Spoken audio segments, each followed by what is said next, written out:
Hi guys, welcome back. Today we're going to be doing a little bit of a vlog today. I know it's been quite some time since I've posted. I'd be lying if I said I was busy.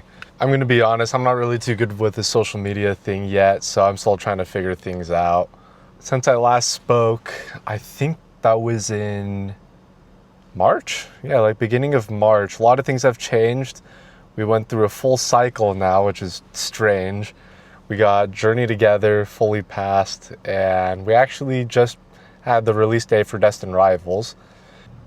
The point of this video is to kind of see how I'm going to be moving forward with this channel. I wasn't exactly too sure what I was going to do in the beginning, because as you saw, I tried working on TCG Player to sell singles. Newsflash, it has not been too good. I think in the past March, April, May, June, March, I don't know, 3 months, I've probably sold maybe $90 worth of product. So that's good, about $1 a day.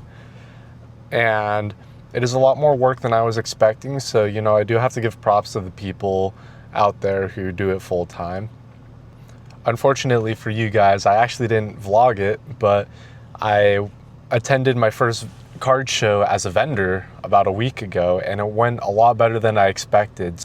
You know, something that I really regret is not vlogging my first vending show that I did about a week ago. It was OC Card Show up in Anaheim, California.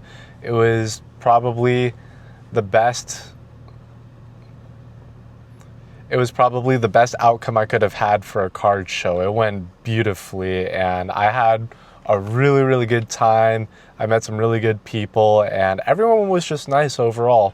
And so because of that, I'm going to be doing another card show up in Arcadia, Premier Card Show, and that'll be on June 6th or June 7th. I think it's the 7th. And so I guess later on today, I'll show you guys some of the stuff I'll be bringing to that show. It'll be good to just kind of document where I'm at right now, so I can look back at this in a couple months or maybe a year. I don't know.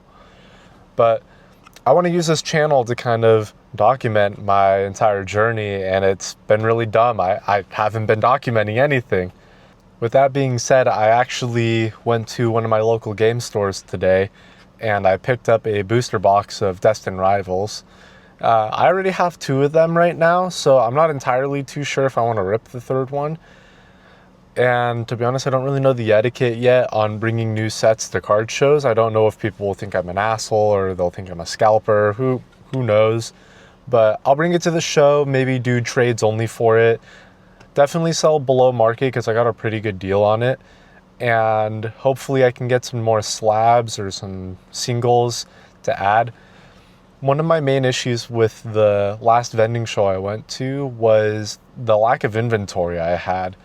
Now, I brought probably $1,200 worth of cards to the show, and throughout the show I was just buying. But the problem was I ended up running out of cash, and I was half expecting most people to accept PayPal or Zelle if I was buying the product, but believe it or not, most people wanted cash only, and they refused to do deals if it wasn't in cash. So definitely going to be bringing a lot more cash as well to the show in order to buy. And I'm hoping maybe I can try and find another collection to purchase to just bring to the show as well.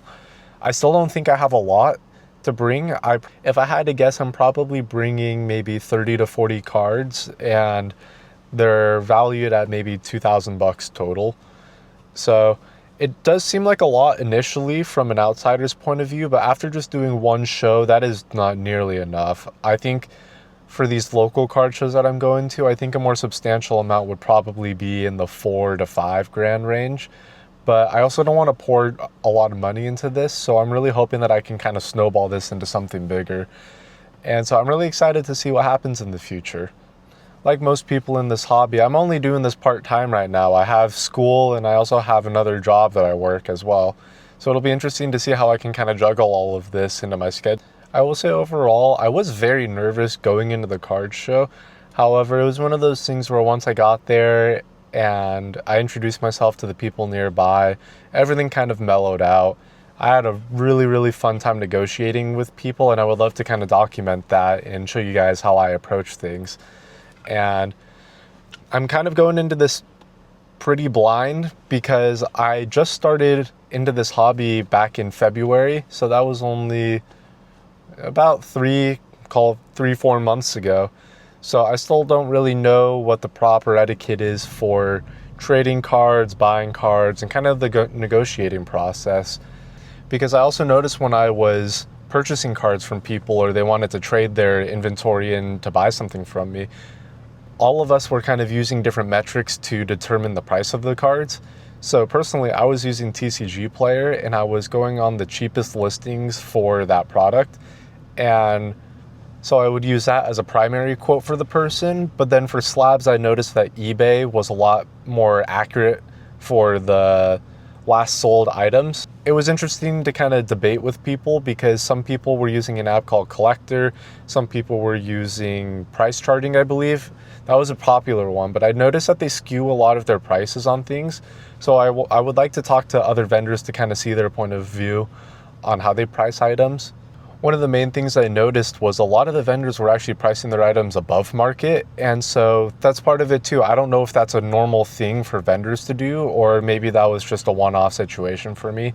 So at this next event, I'm really going to want to talk to the people around me to kind of see how they price their cards, but more specifically how they would price other people's cards, because I did have a bunch of people pass up on my offers. So I don't know if that's just because they want to browse around or maybe my offers were too low. At the previous show, I was actually purchasing cards at around 80% as well as trades. However, I did always let them know that I was a little more flexible with trades, and I was going as high as 85% on trades.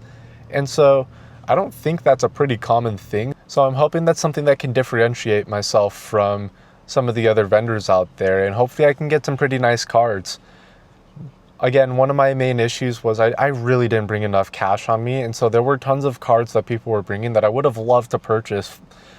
For example, like the Bubble Mew, there was a little kid that offered one in a PSA 9, and he had a PSA 10 one as well, but it was kind of towards the end of the show, and I was very low on cash because I had been purchasing all day, and so I had to pass on it. But I know right now in this current market, they're selling very, very fast, and so it could have been a very quick flip for me if I would have had enough cash on me. So on that note, let me go show you guys what I'm going to be bringing to this next show and how I'm going to better prepare myself in the future. Side note, I did end up picking up this card today, which is pretty cool. So real quick, this is actually the next day. We're going to be picking up a Rayquaza V alt art from Evolving Skies. And I know it's stupid, but we're going to be trading it for a Destined Rivals booster box. I think the Rayquaza is going for about $220 right now. So we're going to pick it up for the Destined Rivals box, and it was either 25 or $30 on top of that. So I'm going to meet up with the guy, and he said he has a cool binder stuff as well. So I'm going to go check that out and kind of see if there's anything I want to pick up.